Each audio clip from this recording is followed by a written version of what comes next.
আসসালামু আলাইকুম রহমতুল্লাহি ওবরকাতুহু। সম্মানিত দর্শক, আওয়ামী লীগ সভানেত্রী শেখ হাসিনা ডিসেম্বর মাসে বাংলাদেশে আসবেন, ফিরে আসবেন। কেন আসবেন, কিভাবে আসবেন, এটা নিয়ে আলোচনা সমালোচনার শেষ নেই। যারা তাকে খুব ভয় পান, তারা নানা রকম সান্ত্বনার বাণী খুঁজে বেড়াচ্ছেন যে এই কারণে তিনি আসবেন না। আর যারা মনে করছেন তিনি আসবেন, তাদের ৯৯% আওয়ামী লীগের লোকজন তারা মনে করছেন যে যেহেতু তাদের নেত্রী বলেছেন তিনি আসবেন, এটা ঈমান এবং ইয়াকিনের বিষয়।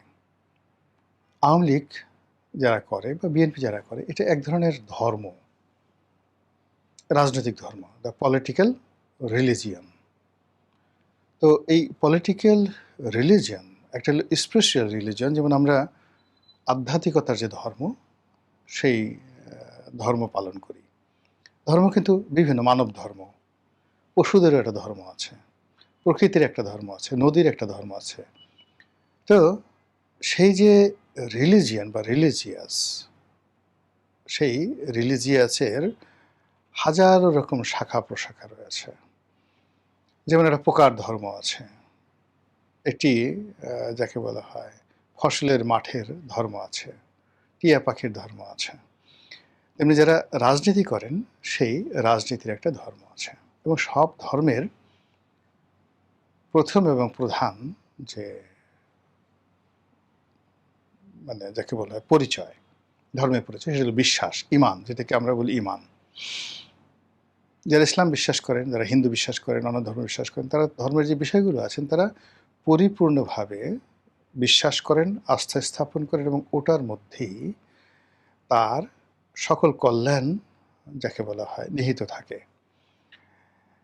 এবং সেই কল্যাণ প্রাপ্তির জন্য সে হাজারো রকম যাকে বলা হয় জুলুম, অত্যাচার, নির্যাতন সে ভোগ করে, কিন্তু ধর্ম ত্যাগ করে না, ইমান ত্যাগ করে না। এখন যেটাকে আমরা স্পিরিচুয়াল ধর্ম বলি, সেখানে যে প্রাপ্তিটা, সেই প্রাপ্তিটার 1%, 0.01%টাও প্র্যাকটিক্যাল নয়।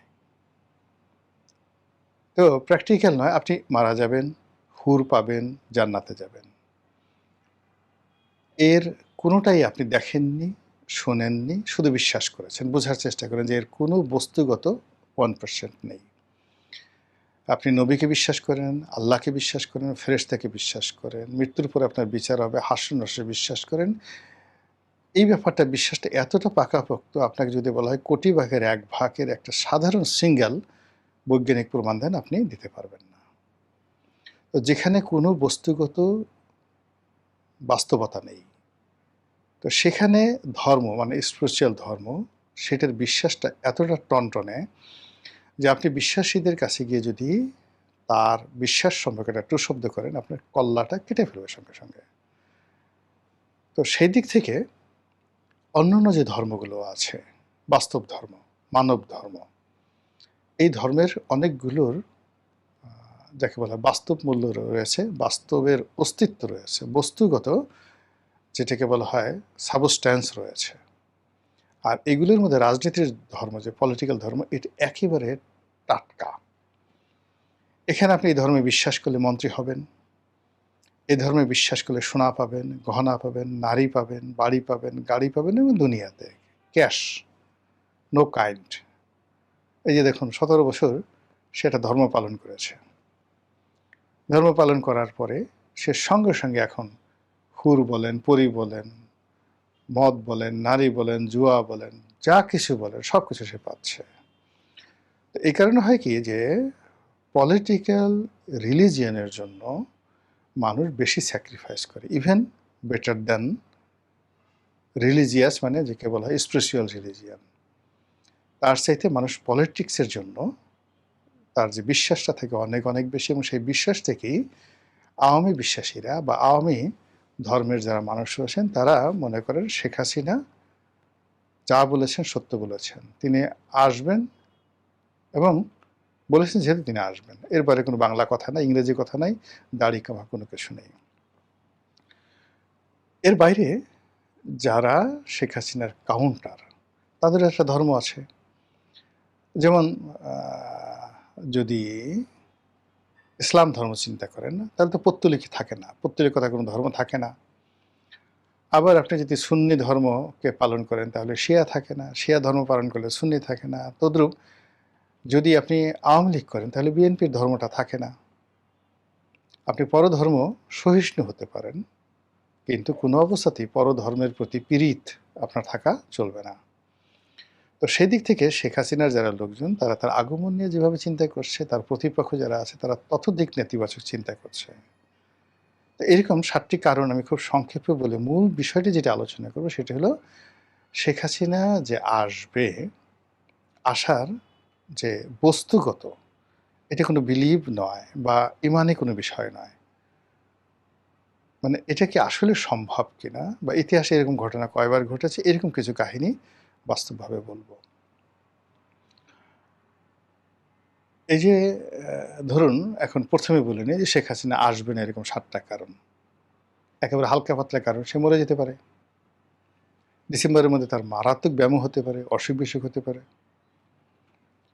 এরপরে ডিসেম্বরের মধ্যে ভারত সরকারের যে সিদ্ধান্ত, সেই সিদ্ধান্ত পরিবর্তন হতে পারে। তাকে সেখানে গৃহবন্দী করা হতে পারে।